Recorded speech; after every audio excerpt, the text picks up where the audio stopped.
Hello friends, welcome to fourth video lecture of determinant. कह रहा है कि इससे कोरोना काल में जब सब कुछ बेहाल चल रहा है जनजीवन, तो ऐसे में यूट्यूब और इंटरनेट की ये जो रास्ते हैं यही हम लोग के मिलने जुलने का जरिया बना हुआ है। और इससे उम्मीद है आप लोग सीख रहे होंगे, पढ़ रहे होंगे, और जहाँ दिक्कत हो इन्फॉर्म करिए, उन चीज़ों को भी केयर करूँगा। और अभी कह रहा देखते हैं, एक वैल्यू ऑफ डिटर्मिनेंट पढ़े थे जिसमें 4 ऑर्डर का डिटर्मिनेंट का वैल्यू मैंने डिस्कस नहीं किया था। रूल तो वही होता है जैसा 2 ऑर्डर का 3 ऑर्डर का, लेकिन फिर भी एक बार डिस्कस कर दो तो बेहतर। 4 ऑर्डर का डिटर्मिनेंट लिखा है यहाँ, 4 रो है और 4 कॉलम है। कह रहा है कि इसको बनाने का तरीका, तो कह रहा है लॉन्ग फर्स्ट रो A11 इंटू A11, इसका को फैक्टर हो गया C11, A12 को फैक्टर C12, A13 को फैक्टर C13 और A14 को फैक्टर C14। तो ऐसे पढ़े थे कि किसी भी एक रो या कॉलम के लॉन्ग अगर सारे एलिमेंट को उसके को फैक्टर से मल्टीप्लाई कर दें तो वो बनता है वो वैल्यू ऑफ डिटर्मिनेंट दे देता है। तो कह रहा है कि long first row, long second row and so on, 4 बार हो जाएगा। Third row, fourth row, third row, और यहाँ हो गया फोर्थ रो। कह रहा है कि 4 बार इसी तरह से लिख सकते थे और 4 वैल्यू निकल करके यहाँ आ जाएगा। चारों रो के लॉन्ग इसे हम तोड़ सकते हैं, जैसे फर्स्ट रो के लॉन्ग लिखे वैसे सेकेंड रो, थर्ड रो और फोर्थ रो में भी एलिमेंट को उसके को फैक्टर से मल्टीप्लाई करके जोड़ दें तो वैल्यू ऑफ डिटर्मिनेंट हो जाएगा। अब एलॉन्ग फर्स्ट कॉलम अगर कर लें, फर्स्ट कॉलम के लॉन्ग की है A11 A21 को फैक्टर 21, A31 और 41, A31 41 को फैक्टर 31, 41 को फैक्टर 41। तो कह रहा है कि जैसे रो के लॉन्ग तोड़ सकते हैं वैसे ही कॉलम के लॉन्ग भी अगर हम तोड़ें तो भी यही रिजल्ट आएगा। लॉन्ग सेकेंड रो की जगह हो जाएगा सेकेंड कॉलम, फिर यहाँ भी थर्ड कॉलम और यहाँ पर फोर्थ कॉलम। तो कह रहा है इस तरह से अगर किसी लॉन्ग तोड़ करके देखे कॉलम के लॉन्ग भी, तो उसमें भी एलिमेंट को रिस्पेक्टिव को फैक्टर से मल्टीप्लाई कर दें, वैल्यू ऑफ डिटर्मिनेंट मिल जाएगा। कह रहा है कि ये थ्योरेटिकल चीजें सीखे। कह रहा है अगर डायरेक्टली एकदम बनाना ही पड़े तब कैसे बनाएंगे, तो कह रहा है देख ए लॉन्ग फर्स्ट रो या फर्स्ट कॉलम जिससे भी तोड़े, फर्स्ट कॉलम जो डायरेक्ट मेथड सिखाया था, फर्स्ट कॉलम के लॉन्ग तोड़े इसके लॉन्ग, तो A11 वाला रो छोड़े और A11 वाला कॉलम बचा 2 2 2 3 2 4 3 2 3 3 और 3 4, और फिर A4 2 4 3 और A4 4। देखिए पहला प्लस तो सेकंड माइनस में लेंगे, कौन सा A21 लिए तो A21 वाला रो मन ही मन छोड़े और A21 वाला कॉलम, देखो ये रो और ये वाला कॉलम, 12 13 14 32 33 34, 12 13 14 है, और फिर 32 33 34, और फिर 42 43 44 है। इस तरह से हम लोग इसको लिख करके इसे रखें।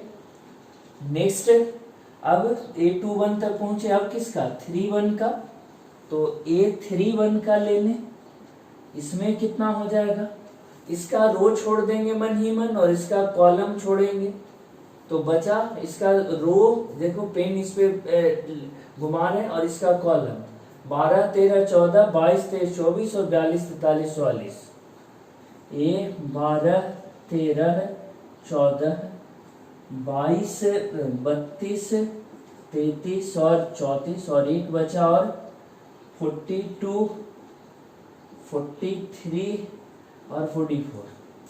सबसे लास्ट में पहला प्लस दूसरा माइनस, तो तीसरा प्लस होगा और अभी फोर्थ में माइनस होगा। फर्स्ट कॉलम के लोग तोड़ रहे थे तो बचा 41, ये वाला 41 ले लिए यहाँ पर, और इसका डिटरमिनेंट लिखे तो 41 का रो छोड़ देंगे, अब 41 का कॉलम छोड़ देंगे। यहाँ ध्यान दिए, रो और कॉलम बचा, ये वाला पूरा बच गया। 41 वाले में एकदम दर्शा देते हैं अच्छे से कि एक कॉलम मन ही मन काटे और ये रो काटे, बचा जो इसको उतार देंगे।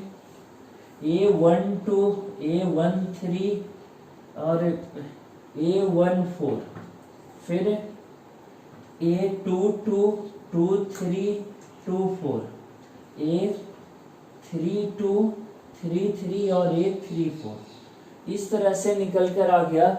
और ऐसे करके कह रहा है कि पूरे डिटरमिनेंट का हम वैल्यू इस प्रकार से लिख सकते हैं। 4 ऑर्डर का डिटरमिनेंट हो तो हमें इस तरह से तोड़ना होगा। थोड़े ये स्टैंडर्ड मेथड भी बताए और एक प्रैक्टिकल जिससे हम लोग न्यूमेरिकल बना सकते हैं। तो लिखे सीखे इतना, इसमें आगे इस पे क्वेश्चन बताता हूँ। देखो एक 4 ऑर्डर का डिटरमिनेंट लिए, जो पढ़े उसको कंफर्म करने के लिए, सीखने के लिए। 4 ऑर्डर का डिटरमिनेंट किसके लॉन्ग तोड़े थे? फर्स्ट कॉलम के लॉन्ग, तो उसी के लॉन्ग तोड़ देते हैं। फर्स्ट कॉलम के लॉन्ग कितना आ जाएगा, यहाँ लिखें 1 लिए तो 1 का रो और कॉलम छोड़े, -3, 4, -2, माइनस, अच्छा यहाँ डेटा मिसिंग है कुछ, और यहाँ था 3 और यहाँ है 1, तो डेटा फिल किए। ठीक है, 1 का लिए तो 1 का रो छोड़े और 1 का कॉलम छोड़े, इसको हटा दो, इसे समझने में और दिक्कत ही हो रहा है। कह रहा 1 का रो छोड़े, कॉलम -3, 4, -2, -1, 3, 5 और -4, 1, -6 है। फिर अगला 0 के वाला रो छोड़े और 0 वाला कॉलम, ए रो और एक कॉलम छोड़े, बचा 2, -4, 3, -1, 3, 5 और -4, 1, -6 है। इसको हटा लें। अब 1 के लिए लिखेंगे, 1 के लिए लिखे पहला प्लस दूसरा माइनस, तो तीसरा में क्या हो जाएगा, यहाँ हो जाएगा प्लस। 1 वाला में 1 का रो छोड़े और इस 1 वाला कॉलम छोड़े, बचा कितना 2, -4, 3, -3, 4, -2 और -4, 1, -6 है। प्लस, अब प्लस माइनस प्लस तो अगला माइनस, कॉलम में बस एक बचा था 3। अब जब 3 का लेंगे, 3 कंसीडर करेंगे तो इसका रो और 3 वाला कॉलम छोड़े, 2, -4, 3, -4, 3, -3, -2 और -1, 3, 5 है ऐसे। और अब इन सब ये सब कितने और 3 ऑर्डर का डिटरमिनेंट है, तो आप इजीली कैलकुलेट कर सकते हो इसे। अब ये कैलकुलेट कर देंगे, इसका आंसर मिल जाएगा। ठीक है, और अगर दिक्कत हो बोलो तो मैं कैलकुलेट भी कर देता हूँ। चलो अब ये 3 ऑर्डर वाला तो कम से कम कैलकुलेट कर ही लोगे, और यानी कि 4 ऑर्डर का डिटरमिनेंट हो तो हम ऐसे निकालेंगे और सबका अब वैल्यू 3 ऑर्डर वाले का निकाल कर रख देंगे, इसमें फाइनल आंसर आ जाएगा। तो 4 ऑर्डर का डिटरमिनेंट निकालना सीखे। If the matrix MR is given as MR equal to R, R-1, R-1 R, then the value of determinant M1 plus determinant M2 ... determinant M20 20 is है। कर है कि स्क्वायर मैट्रिक्स में पढ़ा था आपको कि जब कभी भी स्क्वायर मैट्रिक्स हो उसका अपना वैल्यू होगा। तो यहाँ स्क्वायर मैट्रिक्स दिया हुआ है, अगर MR equal to given R minus one R, तो determinant M R equal to R is R minus one R, कितना आ गया आर इंटू आर स्क्वायर, ये इसमें इंटू हो गया आर माइनस वन का स्क्वायर, कटकर आ गया 2r माइनस वन, कितना है 2r माइनस वन। कह रहा है कि डिटर्मिनांट m1, यहां से अगर इस बात को लिखें डिटर्मिनांट m1, तो इसमें 1 रखिए, 2 into one minus one plus determinant m2, mr निकाले हुए है, कितना आया 2r माइनस वन, तो इसमें 2 रखेंगे, 2 इंटू 2 4 माइनस वन ने, फिर 3 रखते यहाँ, एंड सो ऑन, लास्ट में 2 इंटू 2 20 माइनस वन, देखिए 1 हो गया, 3 और ये हो गया कितना 5 and so on, 40 minus one 39। कितने टर्म्स हुए गिनती इसका 1 2 3 20। अगर पूछे कि कितने टर्म है तो गिन के बताए 1, देखो यहाँ 1 2 3 20। आपको याद है एपीजीपी में खूब पढ़े कि 1 2, अगर 1 3 5 ऑड नंबर ऐसे जोड़ा जाए तो ये बराबर आता है एपी से कितने के बराबर एन स्क्वायर। तो यहाँ भी, और भूल भी गया तो एपी से उसको निकाल लीजिए, वो एन स्क्वायर आएगा। तो यहाँ भी उसी तरह ऑड नंबर है, कितना बार 20, तो आ जाएगा कितना 20 का होल स्क्वायर। उसमें 2n माइनस वन था, इसमें 2 इंटू 20 माइनस वन है, n के बदले 20, n था तो यहाँ n स्क्वायर, 20 है तो यहाँ पे 20 का होल स्क्वायर। तो एक क्वेश्चन, एक इंटरेस्टिंग क्वेश्चन किए वैल्यू वाला, वैल्यू ऑफ डिटर्मिनेंट, थोड़ा सा जब 4 ऑर्डर का रिपीट किए तो इस बहाने से एक आधा न्यूमेरिकल और उसमें ऐड कर लिया हम लोगों ने वैल्यू ऑफ डिटर्मिनेंट पे। तो क्लास में रहते तो आप डाउट्स पूछते थे, तो यहाँ नहीं हो तो वो कुछ सुन करके एक दो बीच में मैं खुद से बता दे रहा हूँ। सीखे इसे, देखते हैं नेक्स्ट। सबसे पहले मैट्रिक्स का डिटर्मिनेंट लिखे, उससे बस सिर्फ सिंबल बदल गया, डिटर्मिनेंट का सिंबल लग गया दोनों तरफ एक एक लाइन, तोड़े तो आया 2r माइनस वन। वहीं समझ में आया कि ऑड नंबर आ गया, m1 रखे उसमें तो 1, 2 रखे तो 3, 3 रखे तो 5, यानी ऑड टर्मों का सम। ऑड टर्मों का सम होता है n स्क्वायर, जहाँ n नंबर ऑफ टर्म्स, यहाँ 20 है तो 20 का स्क्वायर हो गया। तो सीखे, कंफर्म किए इसे। देखिए क्वेश्चन जिसमें डिटर्मिनेंट में समेशन का यूज किया हुआ है। लास्ट डे भी ऐसा क्वेश्चन बताया था, क्योंकि कोई भी एग्जाम ऐसे क्वेश्चन को प्रेफर करता है जिसमें एक क्वेश्चन में उसे 2 चैप्टर का कॉन्सेप्ट चेक करने का मौका मिल जाए।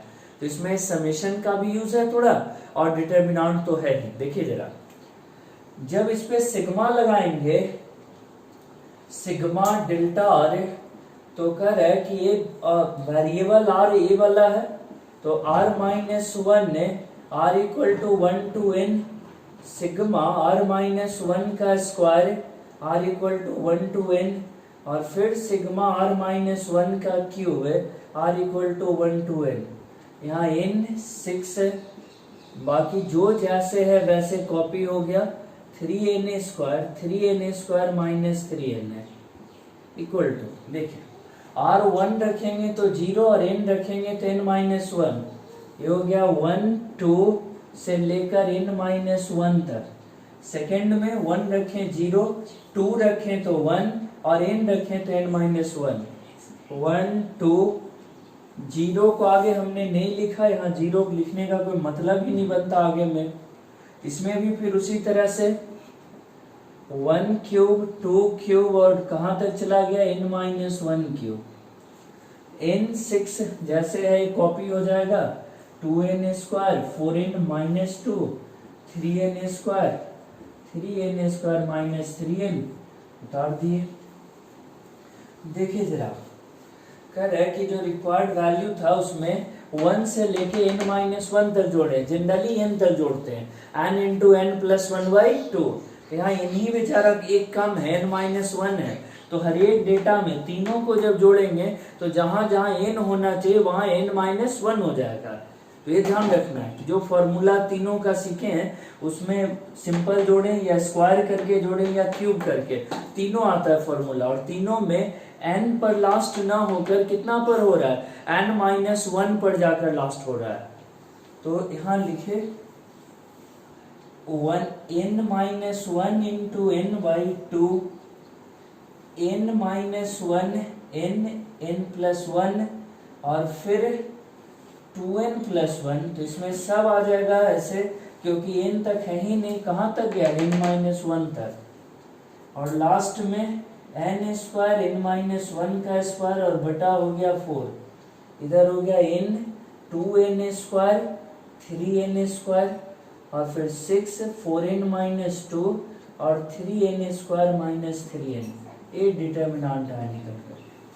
कुछ कॉमन होता हुआ अगर दिख रहा हो, देखिए तीनों में n इंटू n-1/2 तो डायरेक्ट कॉमन हो जा रहा है, तो कर दिए n इंटू n-1/2। कर रहा है किसी भी पढ़ाई में हालत वही होता है, वो बोलते नहीं कि कौन चीज पहले आया, पहले जैसे हम लोग बताते हैं कि क्लियर ही नहीं होता, पहले वो मुर्गी और अंडे वाली कहानी की तरह कौन पहले आया, वैसे सिचुएशन होते हैं। तो जब कुछ प्रॉपर्टी पढ़ ली है पिछले वीडियो लेक्चर में, तो उससे हम लोग को यहाँ न्यूमेरिकल बनाने का कुछ दायरा बढ़ गया, तो 2-4 और बेसिक न्यूमेरिकल यहाँ बता दे रहे हैं, और तब रिस्ट प्रॉपर्टी हम लोग डिस्कस करेंगे। यहाँ इन तीनों में कुछ कॉमन ले सकते हैं, कितना आ गया, n इंटू n-1/2, ये कॉमन हो गया, कॉमन हो गया। तो इसमें बचा पहला में 1, सेकंड में बचा 2n-1/3 और थर्ड में बचा n into n-1/2, n into n-1/2, बाकी n 2n स्क्वायर और 3n स्क्वायर एक रख दिए, 6 4n-2 और यहाँ हो गया 3n स्क्वायर माइनस 3n। देख, इतना लिखने के बाद बटा में इसमें 3 है और इसमें 2 है, 3 और 2 का एलसीएम हो गया 6। जब कभी भी बटा की चीजों को हटाना हो और उसको सिंपल वे में लिखना हो, तो हम लोग क्या करते हैं, जितना डिनोमिनेटर है उसका एलसीएम ले लेते हैं और उस एलसीएम से उन टर्मों को मल्टीप्लाई कर देते हैं। 3 और 2 का एलसीएम हो गया 6, 6 से तीनों में मल्टीप्लाई कर दीजिए, कितना हो गया, n इंटू n-1/2, पहले से यहाँ पर है ये वाला 2, 6 से डिवाइड किए और तब यहाँ 6 से मल्टीप्लाई किए, पहला 6, दूसरा इसमें 6 से मल्टीप्लाई करेंगे तो आएगा 4n-2 और इसमें 6 से मल्टीप्लाई करेंगे तो आ जाएगा 3n स्क्वायर माइनस 3n। 6 से इन तीनों में मल्टीप्लाई किए, एकदम माइंड में बिठा के रखना, 6 से सिर्फ तीनों में मल्टीप्लाई कर दिया और कुछ नहीं किया। बीच वाला उतार दीजिए, n 2n स्क्वायर और 3n स्क्वायर लिखे, दिख रहा है, हाँ, और 6 4n-2 3n square minus 3n, 6 4n-2 और 3n स्क्वायर माइनस 3n, यहाँ तक पहुंचा है। अब आप देखो गौर से, फर्स्ट कॉलम और थर्ड कॉलम आइडेंटिकल आ गया है। यहाँ देखिए ध्यान से, यहाँ पर फर्स्ट कॉलम देखिए, फर्स्ट कॉलम और थर्ड कॉलम दोनों आइडेंटिकल है, और जब कभी भी दो कॉलम आइडेंटिकल हो जाए तो उसका डिटर्मिनेंट का वैल्यू पढ़ें, क्या हो जाता है, डिटर्मिनेंट का वैल्यू कितना हो गया, 0। यानी इस केस में इस डिटर्मिनेंट का फाइनल वैल्यू कितना आएगा, 0। Final value of determinant become 0। तो इसे सीखे कि अगर सिग्मा का इन्वॉल्वमेंट हो डिटर्मिनेंट में तो सिर्फ उसी टर्म पर सिग्मा समेशन लगाएंगे जिसमें वेरिएबल हो। यहाँ r को वेरिएबल रखा गया तो हम सिर्फ r वाले टर्म पे सिग्मा लगाए और उसे समेशन ऑफ सीरीज एपीजीपी के रिजल्ट्स का यूज करके जोड़े, कुछ टर्म कॉमन लिए, उसके बाद फर्स्ट और थर्ड कॉलम बराबर आ गया, दो कॉलम सेम हो, आइडेंटिकल हो तो वैल्यू हो जाता है 0, इसलिए यहाँ भी वैल्यू हो गया 0। तो एक आसान सा रिजल्ट है, क्वेश्चन कहें या रिजल्ट, ये यूज करना होता है डायरेक्टली। देखते हैं, इतना show that this equal to this है, कितना आ जाएगा, फर्स्ट रो में मल्टीप्लाई करें ए से, फर्स्ट रो में मल्टीप्लाई किए ए, यहाँ हो गया ए स्क्वायर और ए बी सी, जितना से फर्स्ट रो में मल्टीप्लाई किए उतना से डिवाइड भी करना पड़ेगा, आगे ए से डिवाइड किए, सेकेंड में बी से मल्टीप्लाई किए, बी से डिवाइड भी किए, और थर्ड में सी से मल्टीप्लाई किए, सी ए बी, और सी से डिवाइड भी कर दिए। अगले स्टेप में थर्ड कॉलम से A B C A B C A B C, third column में ए बी सी तीनों में इसको कॉमन कर लिए बाहर, A B C divided by A B C, बचा ए स्क्वायर 1, बी स्क्वायर 1 और सी स्क्वायर 1, लिखे ऐसे, एक कट गया। फिर से लिखें, इसमें एक C1 और C2 को, C1 और C2 और C3 को इंटरचेंज कर दे रहे हैं, तो आ कितना गया, कह रहा है कि C1 और C2 को इंटरचेंज करें तो आगे माइनस ए बी सी रहेगा, 1 1 1 ए square B square C square, ये दोनों कॉलम को आपस में इंटरचेंज कर दिया गया, C1 और C2 और C3 को। फिर एक बार C1 और C2 चेंज करें, पहले से ही माइनस आ चुका था, अब एक बार और चेंज करेंगे तो ये माइनस प्लस बन जाएगा, तो यहाँ प्लस हो गया और यहाँ प्लस हो गया, ये 1 1 1 कहाँ चलाएगा, आगे 1 1 1, और यहाँ आ गया ए बी सी, और इधर हो गया ए square B square C square, ऐसे आया निकल करके, तो RHS आ गया।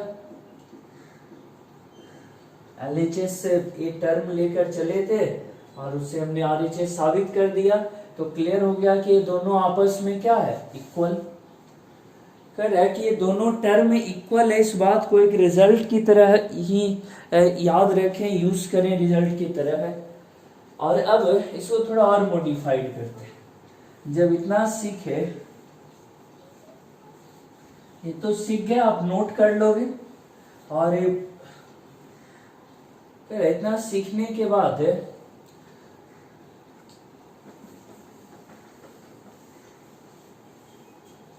एक, अगर सबको एक तरफ ले जाएं तो 1 ए स्क्वायर, 1 बी स्क्वायर और 1 C square minus 1 A B C, 1 B C A और 1 सी ए बी, ऐसे, और एक तरफ ले गए तो एक साइड टोटल क्या हो गया, 0। अब देखो 1 ए 1 बी, यानी फर्स्ट कॉलम और सेकेंड कॉलम दोनों में सेम है तो उतार दिए।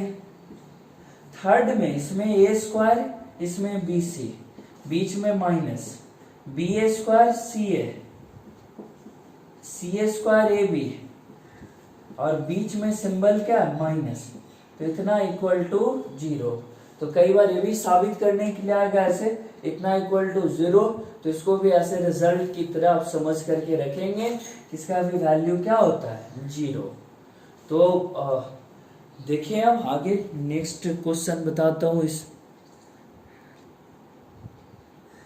हाँ नेक्स्ट क्वेश्चन बताने के साथ साथ मैं बोलूँ कि ऐसे, लेकिन क्वेश्चन लिखने का ढंग जब ये पूछेगा तो आपको ऐसे नहीं रहेगा, पूछेगा शो दैट इतना इक्वल टू 0, ऐसे पूछ देगा, शो दैट इतना इक्वल टू 0, तब आप क्या करोगे, 1 1 1 लिख दिए और ए बी सी लिख दिए, फिर माइनस है यहाँ 1 1 1 ए बी सी, और फिर ए square B square C square, और यहाँ बी सी सी ए और ए बी, और ऐसे लिख करके तब इसको कटवा दिए कि दोनों सेम होगा और आंसर कितना आएगा 0।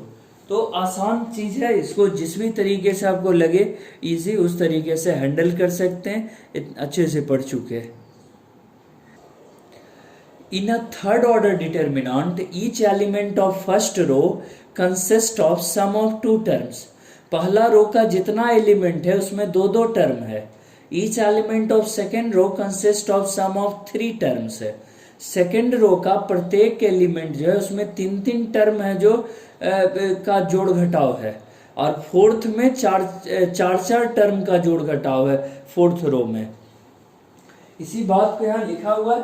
तो पूछ रहा है कि ये n डिटरमिनांट में इसे तोड़ा जा सकता है, बताइए वो n का संख्या कितना होगा। सीधी भाषा में कहें तो कह रहा है कि डिटरमिनांट दिया गया है जिसमें फर्स्ट रो में a1 a2 ऐसे दो दो टर्म का सब बना हुआ है, फिर थर्ड में b1 b2 b3 तीन तीन टर्म का है सब, और इसमें c1 c2 c3 c4 चार वो टर्म का है। तो पूछ रहा है कि इसको तोड़ करके टोटल कितने डिटरमिनांट आएंगे। जब अभी प्रॉपर्टी रेगुलर में पढ़ रहे थे इसी टॉपिक में पिछले वीडियो के लास्ट में, तो इसमें अगर दो एलिमेंट है तो इसको कह दिए कि number of terms in each element of first row, तो बराबर हुआ n1 बराबर है 2।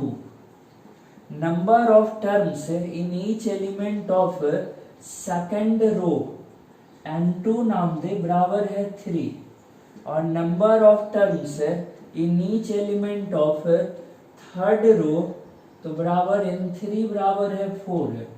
तो total number of determinant equal to n1 into n2 into n3। 4 order का रहता तो n4 भी हो जाता, 3 ऑर्डर का है तो 3 तक गया। 2 इंटू 3 इंटू 4, ये हो गया आंसर कितना 24।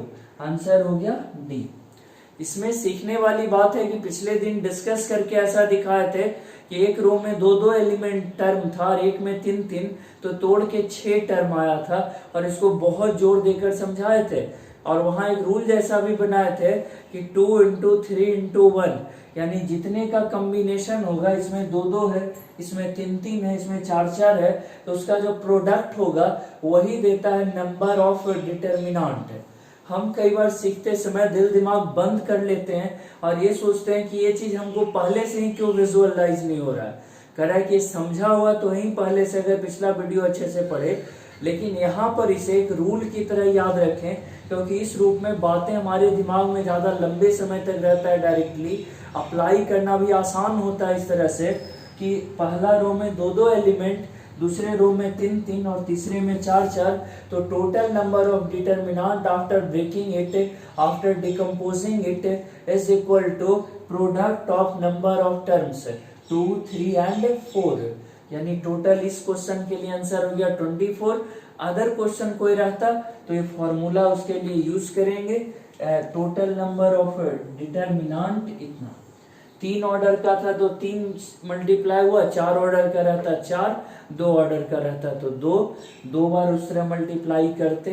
तो ये भी सीखे सब कि नंबर ऑफ डिटरमिनांट निकालने के लिए ईच रो में जितना एलिमेंट होता है उस ईच रो में हर एक एलिमेंट में जितने टर्म होते हैं उसके नंबर को गुना कर देते हैं।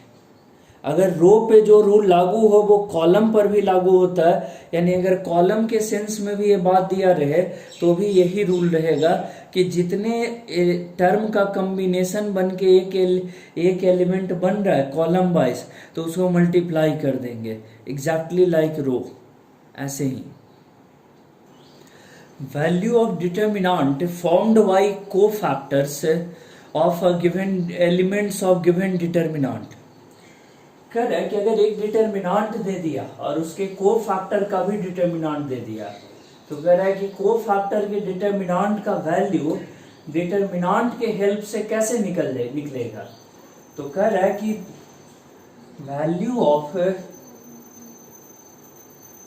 कोफैक्टर और value of determinant formed by cofactor बराबर value of determinant to the power n-1।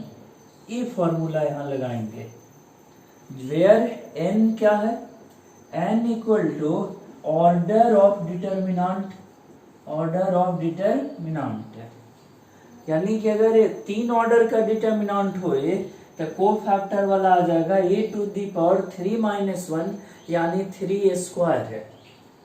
If order of a equal to 3, 2 पहले लेते हैं 2, देन AC इक्वल टू 2-1 यानी है। इस केस में वैल्यू दोनों का सेम रह गया। अगर 2 ऑर्डर का डिटर्मिनांट है तो कोफैक्टर वाला निकालें या डायरेक्ट सेम रहेगा दोनों का value. Order of A equal to 3 करा तब कोफैक्टर इक्वल टू 3-1 यानी ये स्क्वायर हो जाएगा। और अगर ऑर्डर ऑफ A है 4 तब इस केस में कोफैक्टर वाले का मान यहाँ 4-1 यानी क्या हो जाएगा, A के वैल्यू का क्यूब हो जाएगा। तो ये फॉर्मूला इस डिस्कशन में याद रखेंगे कि कोफैक्टर से बनने वाले डिटर्मिनांट का मान गिवन डिटर्मिनांट का पावर n-1 के इक्वल होता है। AC equal to a to the power n-1। If the value of third order determinant is 11, then the value of a square of determinant formed by the cofactors will be। Determinant है कि 3 order का determinant है जिसका value है 11, तो cofactor का determinant निकाल कर उसका स्क्वायर कर दें और बताएं कि वो कितना आएगा। तो n इक्वल टू है 3, ऑर्डर हो गया कितना 3,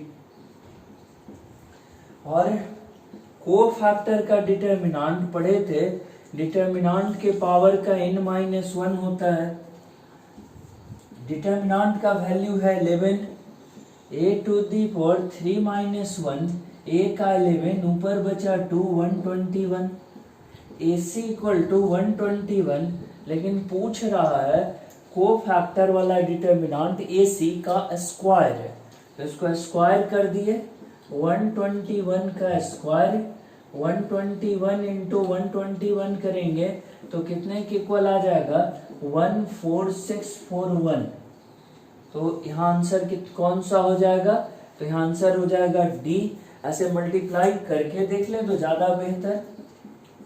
देख 1 1 2 1 फिर 2 4 2 और फिर 1 2 1 14641 हो गया 14641।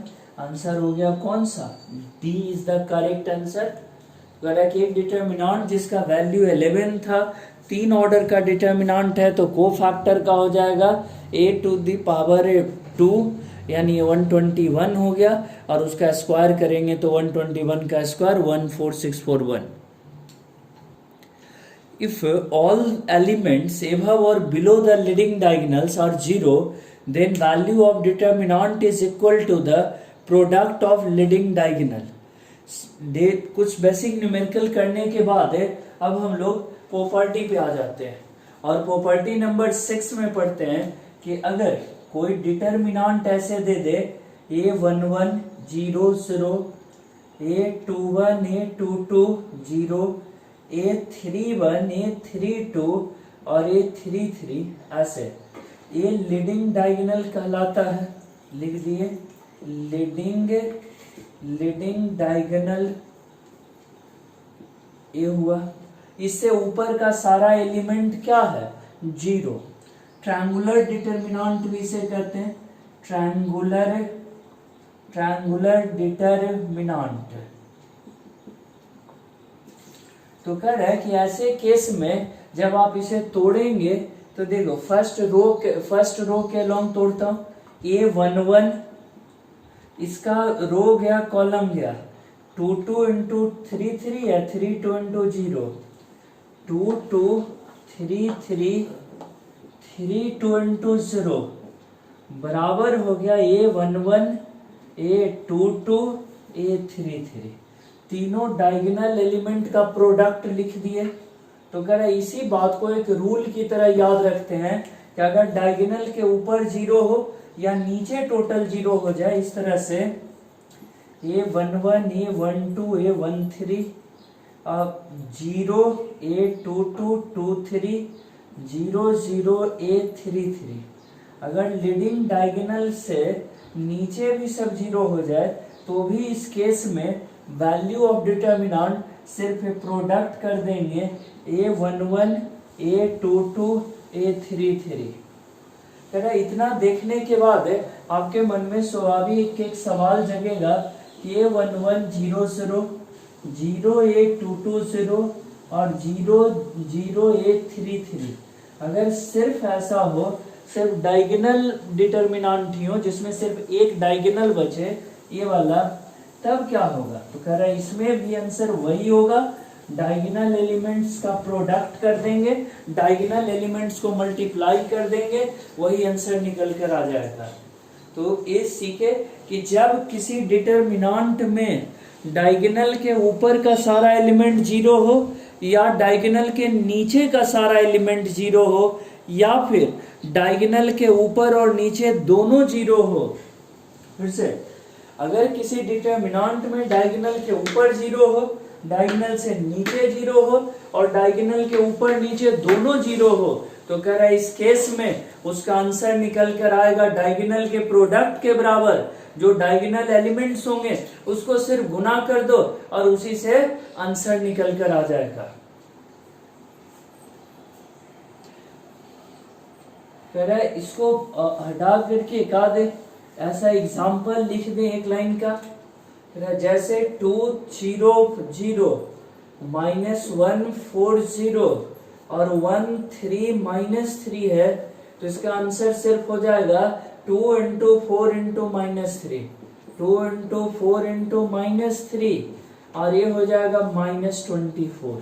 तो इसका आंसर सिर्फ और सिर्फ आ जाएगा -24, डायगोनल एलिमेंट के प्रोडक्ट के बराबर। तो आप अच्छे से समझ चुके, आगे चले। इसी 6 नंबर में एक और प्रॉपर्टी सीखें, if all elements of any row और column of a determinant is 0 then the value of determinant is also 0। कह रहा है कि अगर कोई एक डिटर्मिनेंट ले जिसके किसी एक रो या कॉलम का टोटल एलिमेंट 0 हो जाए तो उसका वैल्यू भी क्या हो जाएगा? 0 हो जाएगा। जैसे अगर ऐसे ले A11 A12 13 A21 A22 23 और ये 0 0 0, एक रो 0 तो टोटल वैल्यू क्या हो गया? 0। कोई के नहीं सर कॉलम में अगर रहे तब, तो कह रहा है कॉलम में भी रहेगा तो A12 22 इसी को 0 कर देते हैं और 1 3 2 3 और 3 3, कोई भी एक कॉलम 0 हो गया तो वैल्यू कितना हो गया? 0।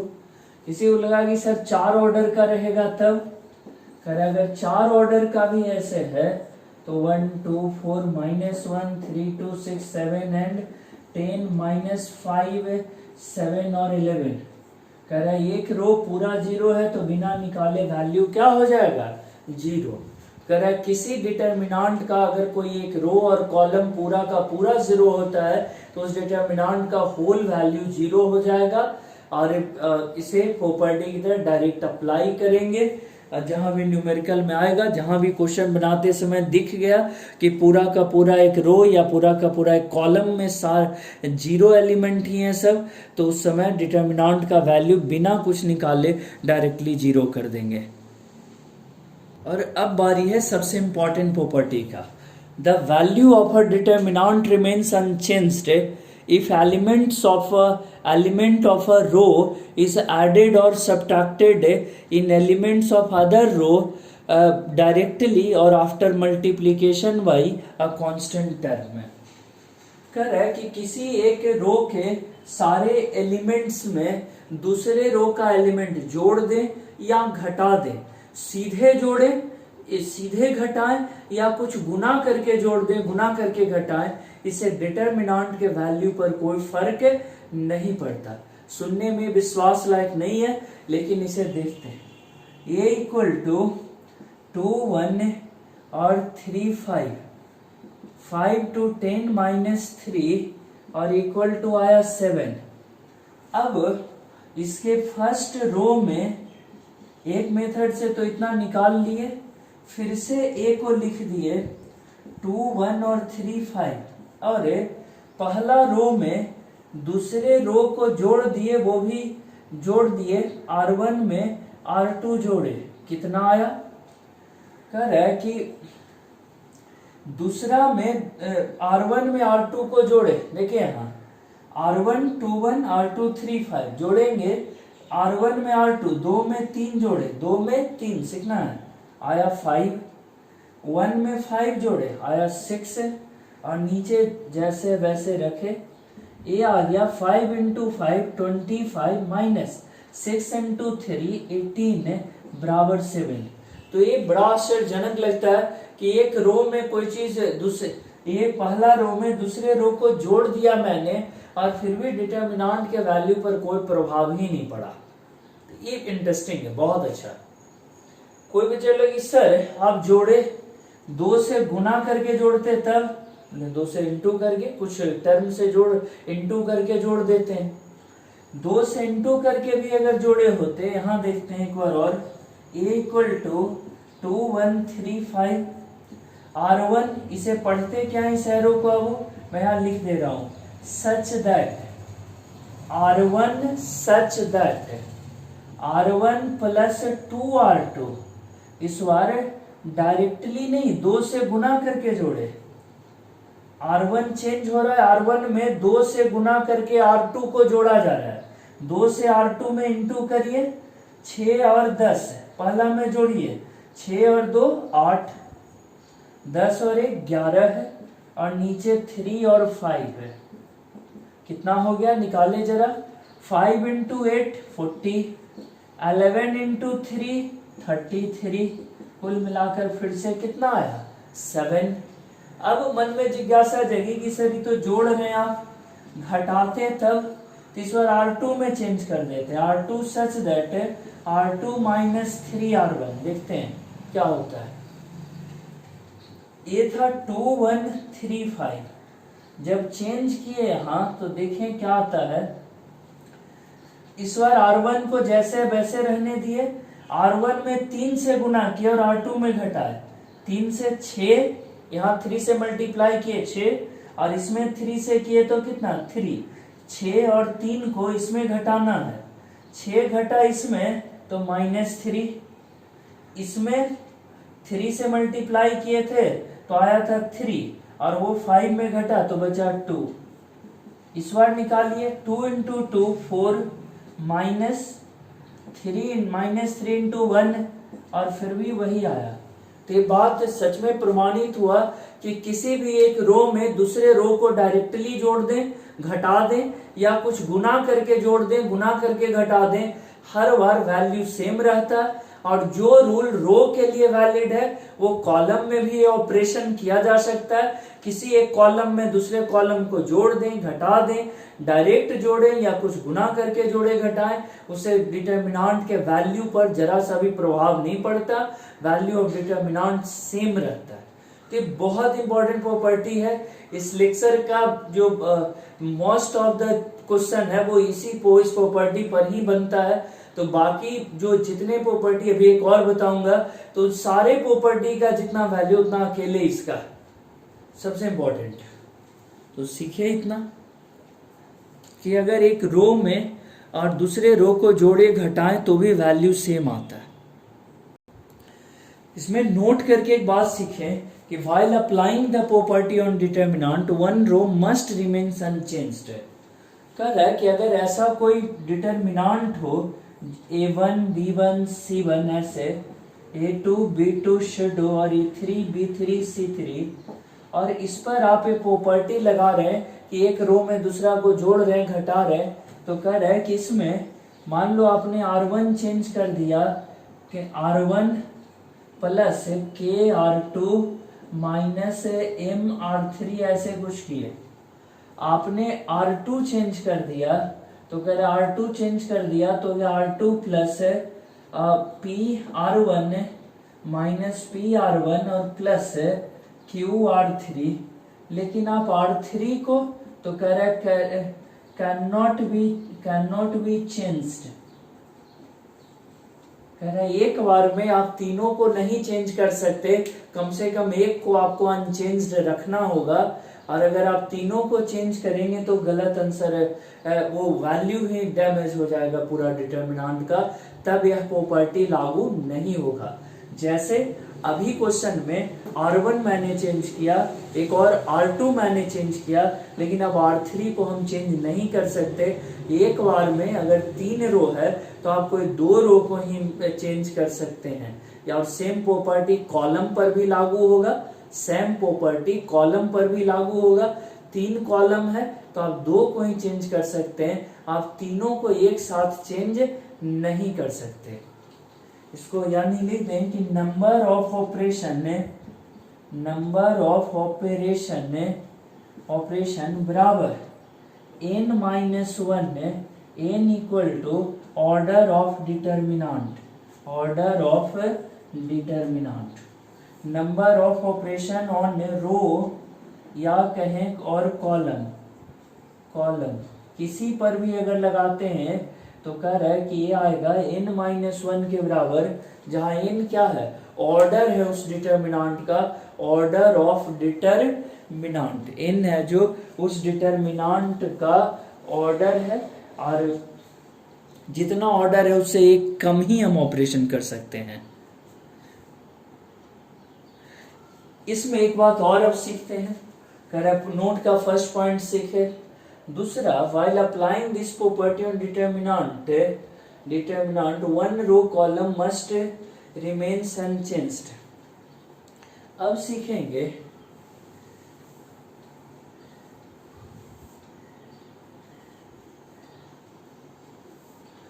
Second, if we multiply, if the changing row get multiplied, changing row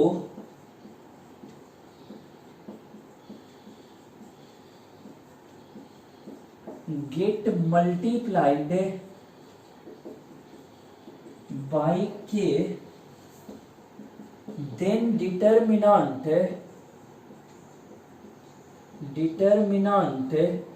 must be divided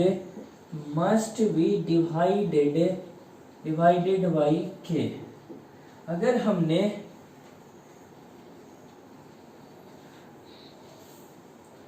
R1 को चेंज करना चाहा, ऐसे लिखे कि R1 change to R1 plus R2 ऐसे, या R1 चेंज टू KR1 ऐसे कर दिए, इससे ज्यादा आसानी से समझ में आएगा। तो कर आप कर सकते हैं ऐसा, KA1 KB1 KC1 और बाकी A2 B2 C2 A3 B3 C3। तो कह रहा है जिस रो को आपने चेंज करना चाहा, जिस पे ऑपरेशन लागू किए और उसी में आपने मल्टीप्लाई कर दिया k से, तो ऐसे में मस्ट है कि बाहर आपको पूरे डिटर्मिनेंट को डिवाइड करना पड़ेगा, किससे, k से। जिस रो या कॉलम पे हम ऑपरेशन लागू कर रहे हैं और उसी रो और कॉलम में किसी कांस्टेंट से मल्टीप्लाई कर दें, तो कह रहा है कि पूरे डिटर्मिनेंट को मस्ट है कि फिर भाग देना पड़ेगा कितना से, उसी कांस्टेंट टर्म से। जैसे k है तो किससे, k से। तो ये सीखे। कह रहा है कि ये प्रॉपर्टी तो इतना यूजफुल है कि अगला वीडियो में पूरा क्वेश्चन ही इसी पे रहेगा। तो अब इसे यहीं पे समझकर प्रॉपर्टी छोड़ते हैं और एक और प्रॉपर्टी पढ़ लेते हैं, उसके बाद फिर नेक्स्ट वीडियो में ढेर सारा न्यूमेरिकल। प्रॉपर्टी नंबर 8 देखें। कह रहा है कि अगर किसी डिटर्मिनेंट में x इक्वल टू a रखने पर वो डिटर्मिनेंट 0 हो जाए, तो यानी उस डिटर्मिनेंट में एक कॉमन फैक्टर आएगा x माइनस a। ये उस फैक्टर थ्योरम की तरह सेस्फल पर में पढ़े थे ना, गुणनखंड पर में, कि x इक्वल टू a रखने पर अगर कोई पॉलिनोमियल 0 हो जाता है तो x माइनस a उसका एक फैक्टर होगा। तो वैसे ही अगर डिटर्मिनांट में भी x इक्वल टू a रखने पर डिटर्मिनांट का वैल्यू 0 हो जाए तो उसका एक फैक्टर होगा x माइनस a। इसको बनाने के लिए हम लोग जब प्रैक्टिकली इस क्वेश्चन को बनाते हैं तो जानबूझकर ऐसे डिटर्मिनांट को 0 से इक्वेट कर देते हैं, और जो x का वैल्यू आता है ये